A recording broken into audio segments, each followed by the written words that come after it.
በኋላ እንገናኝ። ሰላም እንደምን አላችሁ? ውድ የኢትዮ ቲዩተር ቤተሰቦች ሰላምታዬ በያላችሁበት ይድረሳችሁ። እንኳን ደህና መጣችሁ ወደ ኢትዮ ቲዩተር ዩቲዩብ ቻናል። በዚህ ቻናል የተለያዩ መሰረታዊ የአማርኛና የእንግሊዝኛ ትምህርቶችን ታገኛላችሁ። ለዚህ ቤተሰብ አዲስ ከሆናችሁ ሳብስክራይብ በማድረግ ቤተሰብ በመሆን በየጊዜው የምንለቀቁ መሰረታዊ ትምህርቶች ወደ እናንተ በቀላሉ እንዲደርሱ ማድረግ ትችላላችሁ ማለት ነው። ከዚህ በተጨማሪ ደግሞ ከእኛ ጋር ማጥናት የምትፈልጉት አማርኛ፣ እንግሊዝኛ፣ ኦሮምኛ የፈለጋችሁትን ቋንቋ ማንበብ መጻፍ በቀላሉ መልመድ በአጭር ወራቶች ውስጥ አውቃችሁ መውጣት የምትፈልጉ ተማሪዎች በታች ባስቀመጥንላችሁ ስልክ እየደወላችሁ ከኛ ጋር እየተማሩ የሚገኙ ተማሪዎች አሉ። ከነሱ ጋር ተቀላቅላችሁ በግሩፕ እንዲሁም ደግሞ በግላችሁ ማጥናት መማር ትችላላችሁ ማለት ነው።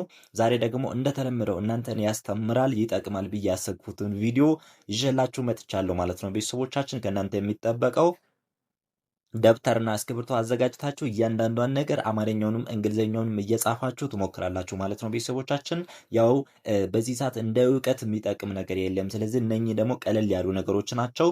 ቀለል ያሉ ነገሮችን እየሞከርን ሰፋ እያደረገን እንሄዳለን ማለት ነው። በእነኚህ ላይ በጣም ጠንካራ ከሆናችሁ ሰፋ ያሉ ነገሮችን ለመሞከር ብቁ ናችሁ ማለት ነው። ሶ ዛሬ በጣም አጠር ያሉ ሀሳቦች ናቸው። እነሱ ግን በእንግሊዘኛ በአማርኛ እንደገና ደግሞ የእንግሊዘኛ ፊደል ተጠቅመን በአማርኛ እየጻፍን እናያለን ማለት ነው። ቤተሰቦች አሁን ቀጥታ ወደ ቪዲዮ። እንግዲህ ውድ ቤተሰቦቻችን እዚህ ጋር እንደምትመለከቱት እነኚህ በአማርኛ የተጻፉት ናቸው።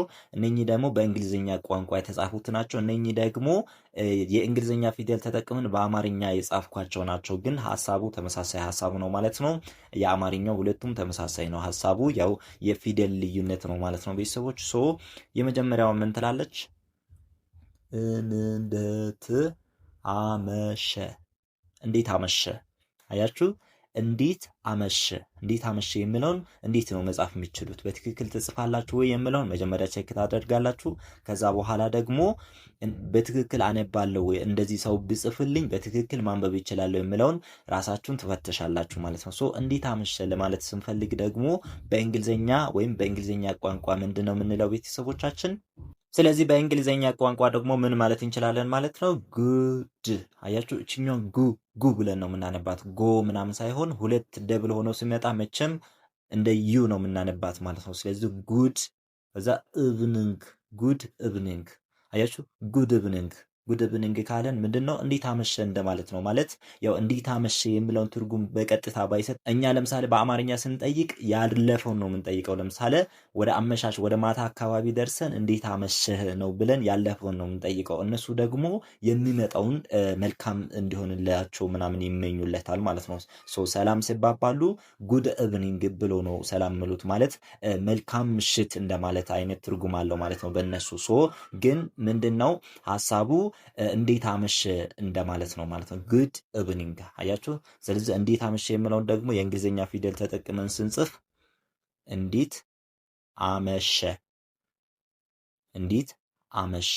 ስለዚህ እንዴት አመሸ የሚለው የእንግሊዝኛ ፊደል ተጠቅመን በአማርኛ ስንጽፍ እንደዚህ እንጽፋለን። በእንግሊዝኛ ቋንቋ ደግሞ በእንደዚህ ጉድ ኢቭኒንግ እንላለን። በአማርኛ ስንጽፍ ደግሞ እንደዚህ በመጀመሪያው እናደርጋለን ማለት ነው። ሶ በሶስቱም መንገድ እየጻፋችሁ መሞከር ይጠበቅባችኋል ማለት ነው። ቤተሰቦቻችን ያው እኛ ቤተሰቦች አብዛኞቹ ማንበብ ላይ እንደማትቸገሩ መጻፍ ላይ እንደምትቸገሩ አውቃለሁ። ስለዚህ ምንድነው ለምሳሌ ከዚህ እንዴት አመሸ የሚለውን አንደኛውን ጽፋችሁ አንደኛውን በራሳችሁ ለመጻፍ ነው መሞከር ያለባችሁ። እንደዛ እየሞከራችሁ በደንብ አድርጋችሁ መሞከር ይጠበቅባችኋል ማለት ነው። ቤተሰቦች በጣም አሪፍ። አንደኛው ይህን ይመስላል። ሁለተኛይቷ ደግሞ ምን ትላለች?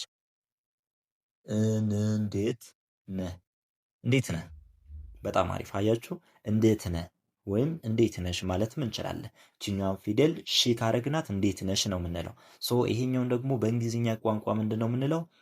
how are you፣ how are you፣ how are you። አያችሁ፣ how are you፣ how are you፣ how are you ምናምን የሆነ ሰው ካላችሁ ምን ማለቱ ነው? how are you ማለት እንዴት ነህ ማለት ይችላል።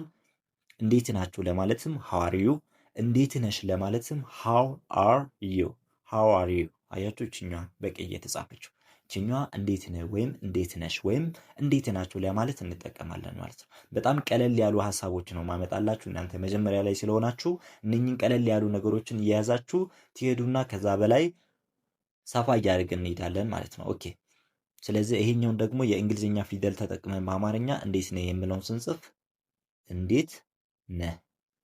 አያችሁ እንዴት ነህ። እንዴት የምትሏ እዚች ጋም እንዴት ነህ የምትሏ እዚች ጋም ነህ። ስለዚህ እንዴት ነህ። በጣም አሪፍ። በእንግሊዝኛ ደግሞ how are you how are you how are you። በጣም አሪፍ። ኦኬ ሁለተኛ ይሄን ይመስላል። ሶስተኛይቷ ደግሞ አሁንም እንዴት ብለን ከዛ አደርክ። እንዴት አደርክ። አያችሁ እንዴት አደርክ ማለት አሁን በኢትዮጵያ ከሆነ የጠዋት ምናምን ነው አይደል እንደዚህ የምንለው፣ አዳሩን ነው የምንጠይቀው። እንዴት አደርክ ወይም እንዴት አደርሽ ወይም እንዴት አደራችሁ እንላለን። በእንግሊዝኛ ግን እንደዛ ሳይሆን የእነሱ እንዴት ነው ጉድ ሞርኒንግ። ሞርኒንግ ማለት ጠዋት ነው። ስለዚህ የእነሱ ተስፋ ነው፣ መልካም ጠዋት እንደማለት አይነት ትርጉም ነው ያለው ማለት ነው በቀጥታ ስንተረጉም። ግን ሀሳቡ ልክ እንዴት አደርክ ብለን ኢትዮጵያ እንደምንጠይቀው እነሱ ይጠቀማሉ። ግን እነሱ ጋር ለየት የሚያደርገው ነገር ምንድን ነው? ጉድ ሞርኒንግ እያሉ ሲያወሩ ምን ማለታቸው ነው? መልካም ጠዋት እንደማለት ነው። ማለት ለሚመጣው ጠዋት ወይም አሁን ለደረሰው ጠዋት መልካም ምኞታቸውን እየገለጹ ነው ሰላምታቸውን የሚያቀርቡት ማለት ነው። ሶ በዚህ መልክ መረዳት ትችላላችሁ ማለት ነው። እንዴት አደርክ በእንግሊዝኛ ከሆነ ደግሞ ጉድ ሞርኒንግ ጉድ ሞርኒንግ። ከዛ ደግሞ የእንግሊዝኛ ፊደል ተጠቅመን በአማርኛ ስንጽፍ እንዴት የምትሏ ተመሳሳይ ናት። እዚች ጋር ሶስቱን ቦታ ያየናት ናት። እንዴት ከዛ እዚች ጋር ደግሞ አደርክ። እንዴት አደርክ። አያችሁ እንዴት አደርክ። ይህኛውን ያመጣውላችሁ ለምንድን ነው ቤተሰቦቻችን? አሁን ከሰው ጋር የሆነ ነገር ማውራት ስትፈልጉ የአማርኛ ፊደል አይደለም ብዙ የምትጠቀሙት፣ ይህን እንግሊዝኛ ፊደል ተጠቅማችሁ በአማርኛ ትጻጻፋላችሁ ማለት ነው። ሶ ብዙ ጊዜ እንደዚህ አይነት ነገሮችን ለማስተማር ሞክራለሁ እናንተን ስለሚጠቅማችሁ ነው። ሶ እንዴት አደርክ። አያችሁ እንዴት የምትሏ እዚች፣ አደርክ የምትሏ እዚች ጋር እንዴት አደርክ። ተመሳሳይ ነው። ያው ፊደል ብቻ ነው የተቀየረው ማለት ነው። በጣም አሪፍ። ሶ እንዴት አመሸ፣ እንዴት ነህ፣ እንዴት አደርክ የሚሉ ሶስት ሀሳቦችን በዚህ መልክ አይተናቸዋል። ስለዚህ አሁን ደግሞ ወደ አራተኛ ደግሞ ከጥያቄው ይልቅ መልስ ነው የሚሆነው። ለምሳሌ እንዴት ነህ ተብሎ የሆነ ሰው ሲጠየቅ ምንድን ነው የምለው? ደህና ነኝ። ደህና ነኝ ነው አይደለም የምለው። ሶ ደህና ነኝ የምትለው እንደዚህ ነው የምትጻፉ ማለት ነው። ደህና ነኝ። አያችሁ ደህና ነኝ። ደህና ነኝ ማለት ደግሞ በእንግሊዝኛ ቋንቋ ምንድን ነው የምንለው? አይ አም ፋይን አም ፋይን። አያችሁ አይ አም ፋይን ወይም አም ፋይን አሳጥራችሁ አም ፋይን ወይም አይ አም ፋይን ብላችሁ ማለት ትችላላችሁ ማለት ነው። እኔ ደህና ነኝ ለማለት ስትፈልጉ። በጣም አሪፍ። አይ አም ፋይን። ኦኬ። ስለዚህ አሁን ደግሞ የእንግሊዝኛ ፊደል ተጠቅመን ደህና ነኝ የምትሏን በዚህ መልክ መጻፍ እንችላለን። የሆነ ሰው ለእኛ እንደዚህ ከጻፈልን ማንበብ እንችላለን ማለት ነው። ደህና ከዛ ነኝ ብለን በዚህ መልክ እናነባለን ማለት ነው። ውድ ቤተሰቦቻችን በጣም አሪፍ። ኦኬ አሁን ደግሞ ወደ አምስተኛ እንሄዳለን። አምስተኛ ምን ትላለች? በኋላ እንገናኝ። አያችሁ ይሄኛው እንገናኝ የምለው ለመጻፍ ብዙ ተማሪዎች ትቸገራላችሁ። አሁን ደብተራችሁ ላይ እየጻፋችሁ ሞክሩ። በኋላ እንገናኝ። አያችሁ በኋላ እንገናኝ ስባል ለምሳሌ የሆነን ሰው አግኝታችሁ በኋላ እንገናኝ ለማለት በእንግሊዝኛ ምን ትላላችሁ? see you later see you later። አያችሁ see you later see you later see you later። አያችሁ see you later ስትሉ በኋላ እንገናኝ እያላችሁ ነው ማለት ነው ቤተሰቦቻችን። በጣም አሪፍ። ሶ በኋላ እንገናኝ የምለውን ደግሞ የእንግሊዝኛ ፊደል ተጠቅመን ስንጽፍ በኋላ እንደዚች፣ እንገናኝ የምትሏን ደግሞ እንደዚች እንጽፋለን።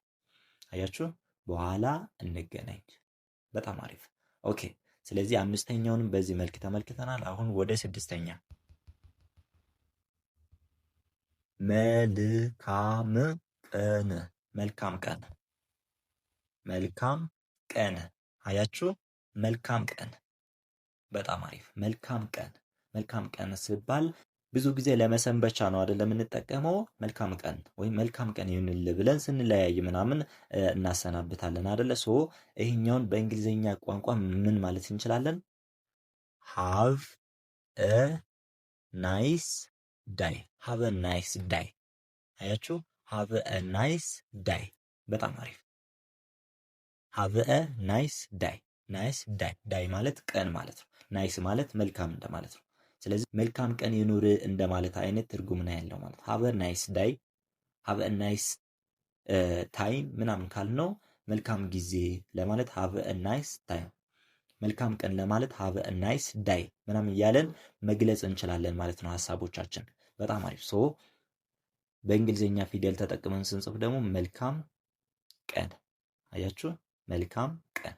ስለዚህ በሶስቱም እየጻፋችሁ መሞከር ይጠበቅባችኋል ማለት ነው ቤተሰቦቻችን። በጣም አሪፍ። ኦኬ፣ አሁን ወደ ሰባተኛ አካባቢ ደርሰናል። ሰባተኛይቷ ደግሞ አሁንም ደህና፣ ደህና ናት፣ ደህና ናት። የሌላ ሰውን እየተናገራችሁ ነው ማለት ነው ቤተሰቦቻችን። ናት ስንል ደግሞ ሴት ናት አይደለ? ሶ ሴት ማለት ወይም እሷ ደህና ናት ወይም ደህና ናት ለማለት ስንፈልግ ደግሞ በእንግሊዝኛ ምንድን ነው የምንለው? ሺ ኢዝ ፋይን፣ ሺ ኢዝ ፋይን። አያችሁ፣ ሺ ኢዝ ፋይን፣ እሷ ደህና ናት ወይም ደህና ናት። ቅድም እዚህ ጋር ነው አይ አም ፋይን ስንል ደህና ነኝ እያልን ነው ማለት ነው። ሺ ኢዝ ፋይን ስንል ደግሞ እሷ ደህና ናት ለማለት ነው ማለት ነው ቤተሰቦች። ሂ ኢዝ ፋይን ካልነው ደግሞ እሱ ደህና ነው ለማለት ነው የምንጠቀመው ቤተሰቦቻችን።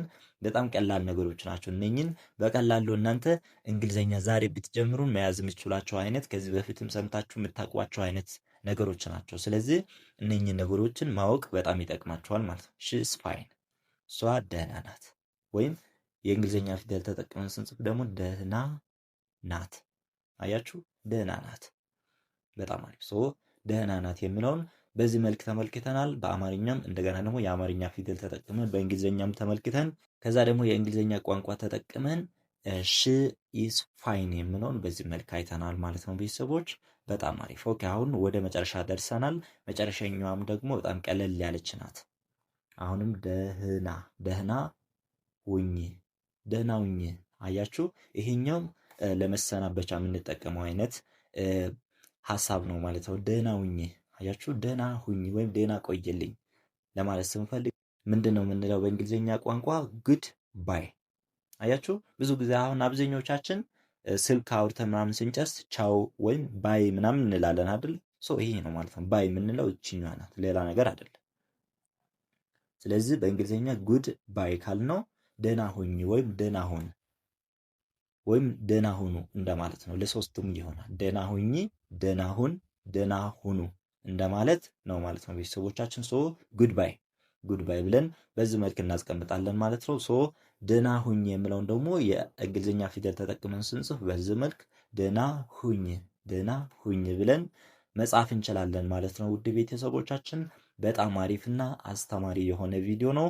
እንደተለመደው መጻፍ እንዳረሱ በደብተራችሁ ላይ እየጻፋችሁ ካጠናችሁ ብዙ ትጠቀማላችሁ። አብዛኞቻችሁ እንግሊዝኛ እኔ ምን ያደርገኛል ምናምን ትላላችሁ። እንደዛ ማለት የለባችሁም። እንግሊዝኛ ያስፈልጋል። እንግሊዝኛ ፊደላቶችን ማወቅ፣ እንደዚህ ቀለል ቀለል ያሉ ነገሮችን ማወቅ በጣም ይጠቅማችኋል። በየትኛውም አይነት ስራ ላይ ብትሰማሩ እንደዚህ አይነት ነገር ይጠቅማችኋል። ስለዚህ በደንብ አድርጋችሁ ለማወቅ ጥረት ማድረግ ይጠበቅባችኋል ማለት ነው ቤተሰቦቻችን። በጣም አሪፍና አስተማሪ ቪዲዮ ነው። ለሌሎቹም ሼር ማድረግ እንዳረሱ። ከዛ ደግሞ ከዚች አንድ ሀሳብ ወይም እንዴት አመሸ፣ እንዴት ነው፣ መልካም ቀን ምናምን የምለውን አንድ ሀሳብ ኮመንት ላይ እየጻፋችሁ ከወጣችሁ ቪዲዮችን እየወጣ እንድታይ ያደርጓል ማለት ነው። ከዛ ደግሞ የላይክ ምልክቷን ተጭናችሁ ላይክ እያደረጋችሁ መውጣት ይጠበቅባችኋል ማለት ነው ቤተሰቦቻችን። እናንተ እንደዛ ካደረጋችሁ ቪዲዮ እየወጣ ይታያል፣ ብዙ ሰው ጋር ይደርሳል ማለት ነው። ካልሆነ ብዙም አይወጣም ማለት ነው ቤተሰቦቻችን። እንደዚህ በማድረግ ስለምታበረታቱን ከልብ እናመሰግናለን። ቅድምም እንደነገርኳችሁ ደግሞ ከኛ ጋር ማጥናት የምትፈልጉ ተማሪዎች አማርኛ፣ እንግሊዝኛ በተለያየ ሁኔታ በተለያየ ቦታ ሆናችሁ መማር የምትፈልጉ ተማሪዎች በተለያየ አጋጣሚ የትምህርት እድል ያላገኛችሁ እንደገና ተምራችሁ ቢሆንም ፐርፌክት መሆን የምትፈልጉ ተማሪዎች በታች ባስቀመጥንላችሁ ስልክ እየደወላችሁ መመዝገብ መጀመር ትችላላችሁ ማለት ነው። በአጭር ጊዜ ውስጥ አውቃችሁ የምትወጡበትን እድል አመቻችተንላችኋል ማለት ነው ቤተሰቦቻችን። ይህን እያደረጋችሁ ትወጣላችሁ። ጥያቄም ካለ ኮመንት ላይ ማስቀመጥ ትችላላችሁ። ካልሆነ በሌላ ቀን በሌላ ቪዲዮ እስክንመለስ ድረስ ደህና ቆዩልኝ። መምህር አዲስ ነበርኩ። አመሰግናለሁ።